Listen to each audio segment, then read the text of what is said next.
You're listening to AI PRISM from Seoul Economic Daily. Foreign investors have just sold Korean equities for 10 straight sessions, dumping over 4 trillion won, roughly $2.6 billion on Thursday alone, ultimately pushing the won to its absolute weakest level since March 2009. So does this massive sustained outflow mean you should trim your Korea weightings? And, exactly how does the growing AI overinvestment debate alter the country's risk premium?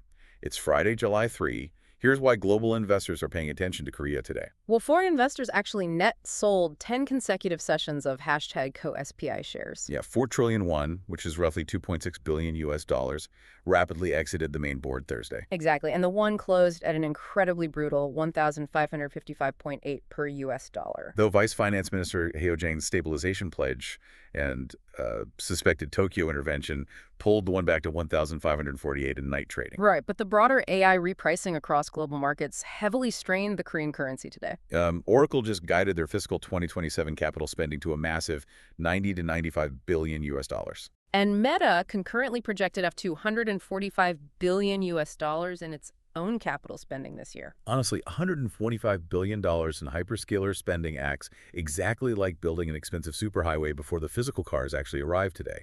But, 363% growth in Oracle's remaining performance obligations completely challenges this sudden demand downturn narrative right now. Right, so expanding Korean chip exports directly contradict a structural AI downturn today? Exactly, and looking at the supply chain, Almonty Industries just restarted the Sangdong mine, targeting 2,600 tons of highly critical tungsten. Oh, wow. 2,600 tons of locally sourced tungsten directly supplies advanced AI semiconductor manufacturing without relying on unstable foreign supply chains. Yep, and Samsung Electro-Mechanics firmly committed $319.1 billion, roughly $205 million US dollars, for a 66% stake in the glass-substrate venture, GlassM. Right, 66% ownership in a glass-substrate venture further insulates Korea's vital tech ecosystem against future structural shocks. So we're seeing severe currency strain driven by massive equity selling, yet the underlying AI fundamentals like, hyperscaler revenue backlogs and huge physical investments in tungsten and glass substrates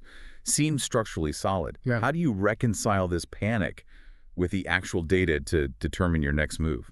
The 10-session foreign selling streak on the hashtag KOSPI dictates the one's weakness, making daily equity flows your primary signal for trimming or raising Korea exposure.